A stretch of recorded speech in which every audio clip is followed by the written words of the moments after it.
Hello everybody, I'm Kim Horcher here with your midweek entertainment fix.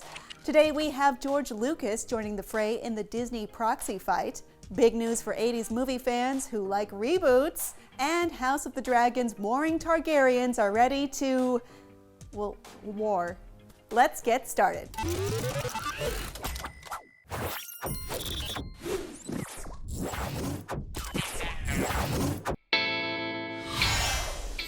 George Lucas, venerable creator of Star Wars, heard of it, has picked a side in the battle for Disney between CEO Bob Iger and activist investor/corporate raider Nelson Peltz and Ike Perlmutter, who sold Marvel to Disney before being ousted by them last year. The battle has high stakes. Essentially, it amounts to control of the Walt Disney Company via everyone's favorite battle method, corporate board maneuvering via public shareholders. When Lucas sold Lucasfilm to Disney for $4 billion, that deal included almost half that amount in stock to the tune of $1.8 billion, making the Star Wars creator Disney's largest individual shareholder. On the matter, he threw his support behind Iger, saying, "Creating magic is not for amateurs. When Bob recently returned to the company during a difficult time, I was relieved.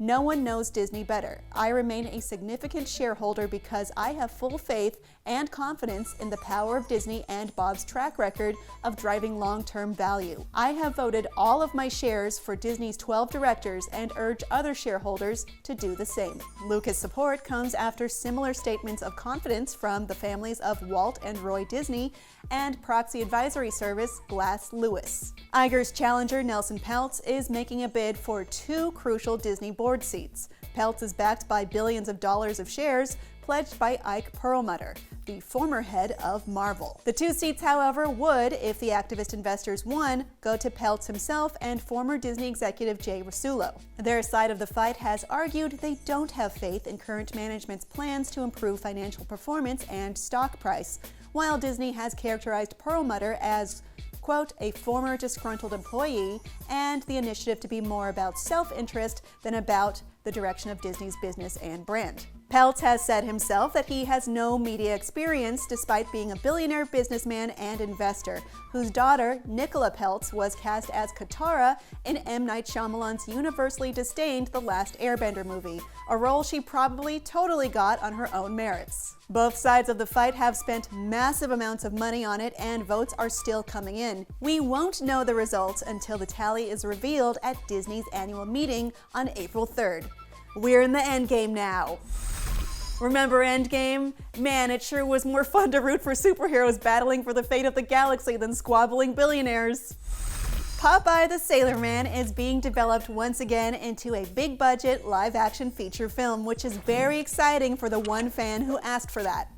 The comic character Popeye first appeared in comic strips in the 1920s. If you're rapidly hurtling toward middle age, you may remember it already got the live-action treatment once in 1980, starring Robin Williams as Popeye and Shelley Duvall as Olive Oyl. That film was panned upon release, but has achieved cult status since.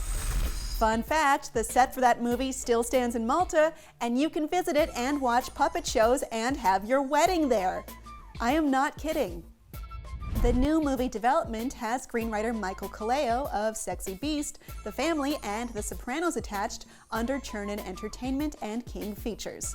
There are no other names officially attached, so don't hold your breath for Timothée Chalamet as Popeye just yet. My money's on Jeremy Allen White. He's ripped and already shared the screen with plenty of olive oil and spinach in The Bear.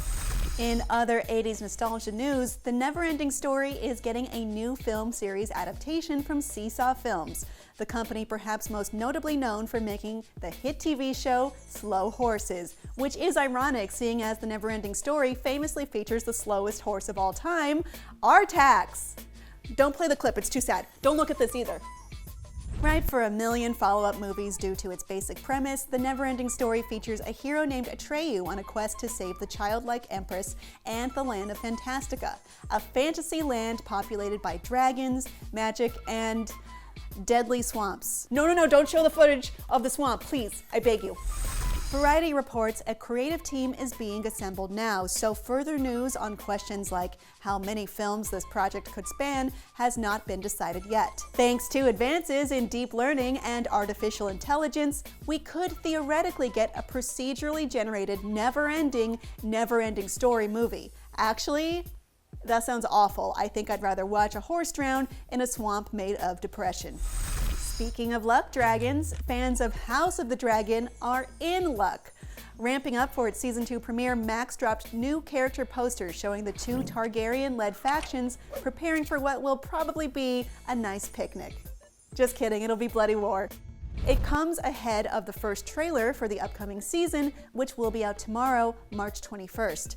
If you can't wait until then, you'll have to stare at these posters and use your imagination. There are 6 character-centric posters featuring Emma Darcy as Queen Rhaenyra Targaryen, Matt Smith as Prince Daemon Targaryen, and Stephen Toussaint and Eve Best as Lord Corlys Velaryon and Princess Rhaenys Targaryen. The other side of the family feud features Olivia Cooke as Dowager Queen Alicent Hightower, Ewan Mitchell as Prince Aemond Targaryen, Tom Glenn Carney as King Aegon Targaryen II, and Fabian Frankel as the biggest idiot of all time. I mean Sir Criston Cole. The story encompasses the deadly Dance of the Dragons war depicted in George R.R. Martin's Game of Thrones Targaryen prequel of sorts, Fire and Blood. At this point in the story, one side, nicknamed the Greens, holds the much-sought Iron Throne, while the other side, the Blacks, seeks to reclaim it from them. It's a succession story messier than HBO's Succession, with dragons and murders.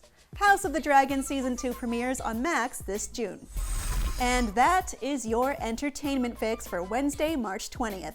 Now that you're all caught up on the news, go watch our review of the first 2 episodes of X-Men '97. Will they be as good as your childhood memories of watching Fox Kids on Saturday mornings without a care in the world? Probably not, but hey, Morph is back. And on that note, I'm Kim Horcher, and for all your video game and entertainment news, stay tuned to IGN.